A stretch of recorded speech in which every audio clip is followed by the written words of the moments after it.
The 5 AM club. ഏകദേശം 15 മില്യണോളം copies വിറ്റുപോയി book. ഇതിന് പാടാണ് വായിച്ച് തീർക്കാനായിട്ട്. 314 പേജസ് ഉണ്ട് ബുക്ക്. കുറച്ച് സമയമെടുത്ത് വായിച്ച ബുക്കാണ്.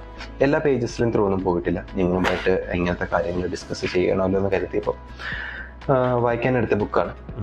പെട്ടെന്ന് ഓടിച്ചോടിച്ചാണ് തീർത്തത്. അപ്പോൾ അതിനകത്തുള്ള കുറേ ഇൻസൈറ്റ്സും കാര്യങ്ങളും നമുക്ക് ഈ വീഡിയോ ത്രൂ ജസ്റ്റ് ഒന്ന് നോക്കാം. എന്തുകൊണ്ട് നമ്മൾ ഈ ബുക്ക് വായിക്കും? നമ്മളുടെ എല്ലാ ദിവസവും രാവിലെ എങ്ങനെ ഏറ്റവും നല്ല രീതിയിൽ യൂസ് ചെയ്യാനും, അങ്ങനെ യൂസ് ചെയ്താൽ നമ്മളുടെ ജീവിതത്തിൽ എന്താണ് മാറ്റങ്ങൾ വരാൻ പോകുന്നതെന്നും, നമ്മളുടെ ജീവിതത്തിൽ എങ്ങനെ ഈ ഘടകങ്ങൾ നമ്മളെ ഉയരങ്ങളിലേക്ക് എത്തിക്കുമെന്നും റോബിൻ ശർമ്മ ഈ ബുക്കിൽ ത്രൂ നമുക്ക് പറഞ്ഞു തരുന്നുണ്ട്. റോബിൻ ശർമ്മയുടെ 2ാമത്തെ പുസ്തകമാണ് നമ്മൾ ഇതേപോലെ സംസാരിക്കുന്നത്. The monk who sold his Ferrari എന്ന് പറയുന്ന ബുക്കിനെ പറ്റി നമ്മൾ കഴിഞ്ഞ ദിവസങ്ങളിൽ സംസാരിച്ചിരുന്നു. അതിൻ്റെ വീഡിയോയുടെ ലിങ്ക് ഞാൻ ഡിസ്ക്രിപ്ഷനിൽ കൊടുത്തേക്കാം. കാണാൻ ആഗ്രഹമുള്ളവർക്ക് കാണാം. നിങ്ങളുടെ രാവിലെകളെ നിങ്ങൾ ഏറ്റവും അധികാരപൂർവ്വം സ്വന്തമാക്കാൻ ശ്രമിക്കുക. നിങ്ങളുടെ ജീവിതത്തിലെ ബാക്കി വിവരങ്ങളിലേക്ക് നിങ്ങൾക്ക് നടന്നെടുക്കാനായിട്ട് സാധിക്കുമെന്നാണ് ഈ ബുക്കിൻ്റെ ഏറ്റവും ചുരുക്കത്തിൽ ഒരു സെൻട്രൽ കോറിൽ സംസാരിച്ച് പോകുന്നൊരു വിഷയം. 20-20-20 ഫോർമുല. ഈ ഒരു ഫോർമുല ആണ് ഈ ബുക്കിൽ ത്രൂ റോബിൻ ശർമ്മ നമുക്കായിട്ട് പറഞ്ഞു തരുന്ന ഒരു അടിസ്ഥാന തത്വം. എന്താണ് 20-20-20 ഫോർമുല? ഒരു ദിവസത്തിലെ ആദ്യത്തെ 1 മണിക്കൂറിനെ 20 മിനിറ്റ് ആയിട്ട് ഡിവൈഡ് ചെയ്ത് മാറ്റിയിരിക്കുന്നതിനെയാണ് 20-20-20 എന്ന് കാണിച്ചിരിക്കുന്നത്. ആദ്യത്തെ 20 മിനിറ്റ് നമ്മൾ ഫിസിക്കൽ ആക്ടിവിറ്റീസിൽ ഏർപ്പെടാനും, 2ാമത്തെ 20 മിനിറ്റ് നമ്മളിലേക്ക് നോക്കാനും, 3ാമത്തെ 20 മിനിറ്റ് പുതിയ സ്കില്ലുകൾ പഠിക്കാനുമായിട്ടാണ് റോബിൻ ശർമ്മ നമ്മളോട് ഈ ബുക്കിൽ ത്രൂ ആവശ്യപ്പെടുന്നത്. എന്താണ് ആദ്യത്തെ 20 മിനിറ്റ് നമ്മൾ ചെയ്യേണ്ടത്? ഫിസിക്കലായിട്ടുള്ള ആക്ടിവിറ്റീസ്, ജോഗിങ് ആകാം, കുറച്ച് എക്സസൈസും കാര്യങ്ങളും ആകാം. 2ാമത്തത് നമ്മളെ സെൽഫ് റിയലൈസേഷന് വേണ്ടിയിട്ട് നമ്മളെ തന്നെ മനസ്സിലാക്കാനായിട്ട് ജേർണലിംഗ് ആകാം, നമ്മളുടെ ഇന്ന് എന്തൊക്കെ കാര്യങ്ങൾ ചെയ്യണോ എന്നുള്ളതിൻ്റെ നോട്ട് പ്രിപ്പറേഷൻ ആകാം, മെഡിറ്റേഷൻ ആവാം, ഇല്ലെങ്കിൽ ഫ്യൂച്ചറിൽ നമ്മൾ ഏത് രീതിയിലോട്ട് ജീവിക്കണം എന്നുള്ള വിഷ്വലൈസേഷനും എല്ലാം ആകാം. ഇതെല്ലാമാണ് ഈ 2ാമത്തെ 20 മിനിറ്റിൽ നമ്മളോട് ചെയ്യാനായിട്ട് റോബിൻ ശർമ്മ ആവശ്യപ്പെടുന്നത്. 3ാമത്തെ 20 മിനിറ്റിലേക്ക് വരാൻ നേരം അത് ലേണിംഗ് ഓർ റീഡിംഗ് ആണ്. പുതിയൊരു സ്കില്ല് പഠിക്കുക, അല്ലെങ്കിൽ സെൽഫ് ഹെൽപ്പിംഗ് ആയിട്ടുള്ള ഒരുപാട് ബുക്കുകൾ വായിക്കാനായിട്ട് ശ്രമിക്കുക. ഇതാണ് ഈ 3 ഘടകങ്ങൾ അടിസ്ഥാനപ്പെടുത്തിയിട്ടാണ് നമ്മുടെ ജീവിതത്തിലെ എല്ലാ ദിവസത്തെയും ആദ്യത്തെ 1 മണിക്കൂർ നമ്മളോട് സ്പെൻഡ് ചെയ്യാനായിട്ട് റോബിൻ ശർമ്മ ആവശ്യപ്പെടുന്നത്. ഇതുവഴി നമ്മൾ ഈ രീതിയിൽ നമ്മളുടെ ജീവിതത്തെ മാറ്റിമറിക്കുമ്പോൾ നമുക്ക് എന്തൊക്കെയാണ് അതിൽ നിന്ന് കിട്ടുന്ന പ്രയോജനങ്ങൾ എന്ന് നിങ്ങൾക്കറിയാമോ? 4 ഇൻറ്റീരിയർ എംപയേഴ്സ് എന്ന് റോബിൻ ശർമ്മ വിളിക്കുന്ന 4 ഘടകങ്ങളെ ഈ 20-20-20 ഫോർമുല അഫക്റ്റ് ചെയ്യുമെന്നാണ് പറയുന്നത്. എന്തൊക്കെയാണ് ഈ 4 ഘടകങ്ങളെന്ന് നമുക്ക് നോക്കാം. ഏറ്റവും ആദ്യത്തെ കാര്യം അത് നമ്മളുടെ മൈൻഡ് സെറ്റ് തന്നെയായിരുന്നു. നമ്മളുടെ ചിന്തകൾ, നമ്മളുടെ വിശ്വാസങ്ങൾ, നമ്മളെങ്ങനെ ചിന്തിക്കുന്നു, ഇല്ലെങ്കിൽ ഓരോ സിറ്റുവേഷൻ നമ്മളെങ്ങനെ പെരുമാറുന്നു എന്നൊക്കെ ഉള്ള കാര്യങ്ങളാണ് മൈൻഡ് സെറ്റിൽ വരുന്നത്. ഇതിന് ഒരു ഉദാഹരണം പറഞ്ഞു കഴിഞ്ഞാൽ, നമ്മളൊരു പ്രോജക്റ്റ് ചെയ്തെന്ന് വിചാരിക്കുക. ആ പ്രോജക്റ്റിൽ നമ്മൾ ഫെയിലിയർ ആകുന്നു, ആ പ്രോജക്റ്റ് സക്സസ്ഫുൾ ആകാതെ പോകുന്നു. നമ്മൾക്കുണ്ടാകുന്ന ഒരു മൈൻഡ് സെറ്റിൽ കുറേയൊക്കെ ഡിപ്രസ്ഡ് ആയിട്ട് ഇതെനിക്ക് ചെയ്യാനായിട്ട് സാധിക്കത്തില്ല, ഞാൻ ഇത് ഇവിടം കൊണ്ട് നിർത്തുന്നു എന്ന് പറയുന്നത് ഒരു മൈൻഡ് സെറ്റാണ്. അതേപോലെ തന്നെ വേറൊരാളായിരുന്നു ആ ഒരു സാഹചര്യത്തിനെങ്കിൽ അയാൾ ചിലപ്പോൾ അയാളുടെ തെറ്റുകളിൽ നിന്ന് പഠിക്കുകയും അടുത്ത വരുന്ന പ്രോജക്റ്റിൽ ഞാൻ ഇതിനെ നല്ലതുപോലെ ചെയ്യാനായിട്ട് ശ്രമിക്കുമെന്ന് പറയുന്നത് രണ്ട് മൈൻഡ് സെറ്റ് അല്ലേ? ഈ മൈൻഡ് സെറ്റിൻ്റെ ഡിഫറൻസ് ആയിരുന്നു ഏറ്റവും ആദ്യമേ അഫക്റ്റഡ് ആകുമെന്ന് റോബിൻ ശർമ്മ പറയുന്നത്. 2ാമതായിട്ട് പറയുന്ന സെറ്റ് നമ്മുടെ ഹാർട്ട് സെറ്റായിരുന്നു. ഇമോഷണൽ വെൽബീയിങ്, അതാണ് നമ്മളുടെ ഹാർട്ട് സെറ്റ് കൊണ്ട് ഈ ബുക്കിൽ റോബിൻ ശർമ്മ അടയാളപ്പെടുത്തുന്നത്. എന്താണ് ഇമോഷണൽ വെൽബീയിങ് എന്ന് പറയുന്നത്? ഒരു പർട്ടിക്കുലർ സിറ്റുവേഷനിൽ ഒരാൾ നിങ്ങളെ കുറ്റപ്പെടുത്തി എന്ന് കരുതുക. നിങ്ങൾ എങ്ങനെയായിരിക്കും അതിനോട് റിയാക്ട് ചെയ്യുന്നത്? ഇമോഷണലി വൈരാഗ്യപരമായിട്ട് നിങ്ങൾ അതിനെ കാണുമോ? ഇല്ലെങ്കിൽ നിങ്ങൾ ഒരുപാട് ഡൗൺ ആക്കാനായിട്ട് അതിൽ സാധിക്കുമോ? ഇതാണ് നമ്മളുടെ ഇമോഷൻസ് ബിൽഡ് ചെയ്യാനായിട്ട് നമ്മളെ പ്രേരിപ്പിക്കുന്ന ഒരു ഘടകം. ഇമോഷണലി സ്റ്റേബിൾ ആയിട്ടുള്ള ഒരാൾ എന്തായിരിക്കും ചെയ്യുക?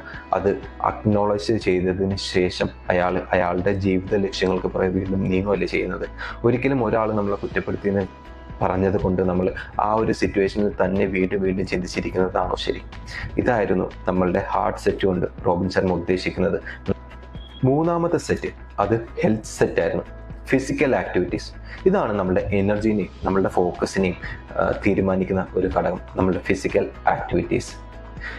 ഒരു ഉദാഹരണം പറഞ്ഞാൽ, നമ്മൾക്കൊരു പ്രസൻറ്റേഷൻ ഉണ്ടെന്ന് കരുതുക. നമ്മൾ തലേ ദിവസം നല്ല ഉറക്കം എടുക്കാതെ, അതിൻ്റെ മുമ്പിലത്തെ ദിവസം നല്ല റെസ്റ്റോ കാര്യങ്ങളോ എടുക്കാതെ ആണ് നമ്മൾ ഈ പ്രസൻറ്റേഷന് പോവുകയായിരുന്നെങ്കിൽ നമ്മൾക്ക് എന്തായിരിക്കും അതിൻ്റെ ഔട്ട്കം? നല്ല രീതിയിൽ പ്രസൻറ്റ് ചെയ്യാൻ പറ്റും, അത് കുറച്ചൊക്കെ മോശമാകും. പ്രസൻറ്റേഷൻ നടക്കുമായിരിക്കും, പക്ഷെ അതിൻ്റെ ഔട്ട്കം എന്ന് പറയുന്നത് എപ്പോഴും കുറച്ച് ഡിഗ്രേഡഡ് ആയിരിക്കും. അതുകൊണ്ടാണ് പറയുന്നത് ഹെൽത്ത് സെറ്റ് എപ്പോഴും നമ്മൾ ഹാൻഡിൽ ചെയ്യുന്ന ഒരു ഘടകമാണ്. നമ്മുടെ എനർജിയും ഫോക്കസും നമ്മൾ എല്ലാ നേരവും ഒരേപോലെ കീപ്പ് ചെയ്യാനായിട്ട് ശ്രമിച്ചാൽ നമ്മുടെ പെർഫോമൻസസ് അത് എപ്പോഴും ഇമ്പ്രൂവ് ആയിക്കൊണ്ടേയിരിക്കും. ഇനി പറയുന്നത് നമ്മുടെ 4ാമത്തെ സെറ്റാണ്. അത് സോൾ സെറ്റാണ്. പെർപ്പസ് ഇല്ലെങ്കിൽ സ്പിരിച്വാലിറ്റി. എന്തിനിത് ചെയ്യുന്നു എന്നുള്ള ഒരു ആക്ടിവിറ്റി നമ്മളുടെ മനസ്സിലില്ല എന്നുണ്ടെങ്കിൽ നമ്മൾ എപ്പോഴും സ്റ്റക്കായി പോകത്തില്ലേ. അതാണ് സോൾ സെറ്റ് കൊണ്ട് ഇവിടെ ഉദ്ദേശിക്കുന്നത്. നമ്മൾ എന്ത് കാര്യം ചെയ്താലും അതിനകത്തൊരു വൈ എന്ന് പറയുന്ന ഒരു ഘടകം നമ്മൾ എപ്പോഴും ഉൾക്കൊള്ളിക്കണം. എന്ത് ചെയ്യുന്നതിന് മുമ്പ് നമ്മളോട് തന്നെ ഈ കാര്യങ്ങൾ ചോദിച്ചാൽ നമ്മൾ ഒരിക്കലും അൺമോട്ടിവേറ്റഡ് ആയിരിക്കത്തില്ല, സ്ട്രെസ്ഡ് ആയിരിക്കത്തില്ല, പ്രഷർ ഫീൽ ചെയ്യത്തില്ല. എപ്പോഴും നമുക്ക് ഹൈലി മോട്ടിവേറ്റഡ് ആയിട്ട് കാര്യങ്ങൾ ചെയ്യാനായിട്ടുള്ള ഇൻട്രസ്റ്റ് നമ്മുടെ ജീവിതത്തിൽ ഉണ്ടായിക്കൊണ്ടേയിരിക്കും. ഇപ്പോൾ നമ്മൾ പറഞ്ഞ കാര്യങ്ങളെല്ലാം നമ്മൾ അടുക്കി ഒന്ന് തിരിച്ചു കൊണ്ടുവന്നാലോ. 20-20-20 പ്രിൻസിപ്പിളാണ് നമ്മൾ ഫോളോ ചെയ്യേണ്ടത്. ആദ്യത്തെ 20 മിനിറ്റ് എക്സസൈസിന് വേണ്ടിയിട്ട്, രണ്ടാമത്തെ 20 മിനിറ്റ് നമ്മളുടെ ഇന്നർ ലുക്കിങ്ങിന് വേണ്ടിയിട്ട്, മൂന്നാമത്തെ 20 മിനിറ്റ് നമ്മളുടെ പേഴ്സണൽ ഡെവലപ്മെൻറ്റിന് വേണ്ടിയിട്ട്. ഈ നമ്മൾ പറഞ്ഞ 4 മൈൻഡ് സെറ്റിനെ ഇത് അഫക്റ്റ് ചെയ്യുന്നത് നമ്മൾ പറഞ്ഞില്ലേ. എന്തൊക്കെയാണോ 4 മൈൻഡ് സെറ്റ്? അതിനെ നമുക്ക് തിരിച്ച് ഈ 20 മിനിറ്റുകളുമായിട്ട് കണക്ട് ചെയ്താൽ ഹെൽത്ത് സെറ്റ് എന്ന് നമ്മൾ പറഞ്ഞു. ആദ്യത്തെ 20 മിനിറ്റ് നമ്മുടെ ഹെൽത്ത് സെറ്റിന് വേണ്ടിയിട്ടുള്ളതല്ലേ, നമ്മുടെ ഫിസിക്കൽ ആക്ടിവിറ്റീസിന് വേണ്ടിയിട്ട് എനർജിയും ഫോക്കസും നിലനിർത്താനായിട്ടായിരുന്നു ഹെൽത്ത് സെറ്റ് യൂസ് ചെയ്യുന്നത്. രണ്ടാമത്തെ 20 മിനിറ്റ് അത് നമ്മുടെ ഇമോഷണൽ ആൻഡ് പെർപ്പസ് ഓഫ് ലൈഫിന് വേണ്ടിയിട്ടല്ലേ. അതിൻ്റെ എന്തൊക്കെ സെറ്റിനെയായിരുന്നു അത് ബാധിക്കുന്നത്? നമ്മുടെ ഹാർട്ട് സെറ്റും നമ്മുടെ സോൾ സെറ്റുമാണ്. ഹാർട്ട് സെറ്റ് എന്തിനു വേണ്ടിയിട്ടാണെന്ന് അറിയാലോ, ഇമോഷണലി നമ്മൾ കുറേ കൂടി സ്ട്രോങ്ങർ ആകാനും. സോൾ സെറ്റ് നമ്മളുടെ ജീവിതത്തിലെ പെർപ്പസ് എന്താണെന്ന് നമ്മൾ തിരിച്ചറിഞ്ഞിട്ട് നമ്മൾക്ക് അതിൻ്റെ പുറകെ പോകാനായിട്ടുള്ള എല്ലാ എനർജിയും തരാനായിട്ടും. ഇനി 4ാമത്തെ സെറ്റ് അത് നമ്മുടെ മൈൻഡ് സെറ്റായിരുന്നു. മൈൻഡ് സെറ്റ് എങ്ങനെയാണ് നമുക്ക് ഡെവലപ്പ് ചെയ്യാനായിട്ട് സാധിക്കുന്നത്? പുതിയ സ്കില്ലുകൾ പഠിച്ച് അഡീഷണൽ സെൽഫ് ഹെൽപ്പ് ബുക്കുകൾ വായിച്ചാൽ നമുക്ക് നമ്മളുടെ മൈൻഡ് സെറ്റ് ഡെവലപ്പ് ചെയ്യാനായിട്ട് സാധിക്കും. ഇത്രയും പറഞ്ഞ കാര്യങ്ങൾ ഒരു ഡയറക്റ്റ് അപ്രോച്ചിൽ ത്രൂ അല്ല ഈ ബുക്കിൽ പറഞ്ഞു പോകുന്നത്. ഇതൊരു കഥ പറയുന്നത് പോലെയാണ് ഈ ബുക്കിൽ കംപ്ലീറ്റ് ആയിട്ട് പറഞ്ഞു പോകുന്നത്. ഒരുപാട് ക്യാരക്ടേഴ്സ് ഇതിൻ്റെ ഇടയിൽ വന്നു പോകുന്നുണ്ട്. വളരെ ഫെമിലിയർ ആയിട്ടുള്ളൊരു ബിസിനസ്സുകാരനുണ്ട്, ആളുടെ ബിസിനസ്സിൽ നല്ല രീതിയിൽ സ്ട്രഗിൾ ചെയ്യുന്നുണ്ട്. ഒരു ആർട്ടിസ്റ്റ് ഉണ്ട്, അയാൾ മുമ്പ് ചെയ്തുകൊണ്ടിരുന്ന ഒരു ഫ്ലോ ഇല്ലെങ്കിൽ അയാളുടെ കാഴ്ചപ്പാടുകളും ചിന്താഗതികളും പഴയതുപോലെ ആകുന്നില്ല എന്ന് കാണിച്ചു തരുന്ന ഒരു ആർട്ടിസ്റ്റ് ഉണ്ട്. ഇവരെ രണ്ടുപേരെയും ലീഡ് ചെയ്ത് ജീവിതത്തിൻ്റെ ഉന്നതിയിലേക്ക് എത്തിക്കുന്ന ഒരു ബില്യനിയറെ നമുക്ക് ഈ ബുക്കിൽ ത്രൂ കാണാനായിട്ട് സാധിക്കും. ഈ 3 ക്യാരക്ടേഴ്സിനെ സെൻട്രലൈസ്ഡ് ചെയ്തുകൊണ്ടാണ് കഥ പറഞ്ഞുകൊണ്ട് പോകുന്നത്. ഈ ബുക്കിൽ നിന്ന് എന്ത് ഇൻസൈറ്റാണ് നമുക്ക് എടുക്കാനായിട്ട് സാധിക്കുക? നമ്മൾ ഡിസ്ട്രാക്ഷൻസ്, രാവിലെകൾ എപ്പോഴും സൈലൻ്റ് ആയിരിക്കും. നമ്മൾ അധികം ഡിസ്ട്രാക്ഷൻസോ കാര്യങ്ങളോ അനുഭവിക്കേണ്ടതില്ല. ഡിസ്ട്രാക്ഷൻസ് ഇല്ലാത്ത സാഹചര്യത്തിൽ വർക്ക് ചെയ്യുമ്പോൾ നമ്മളുടെ പ്രോഗ്രസ്സിനെ അതൊരുപാട് സഹായിക്കും.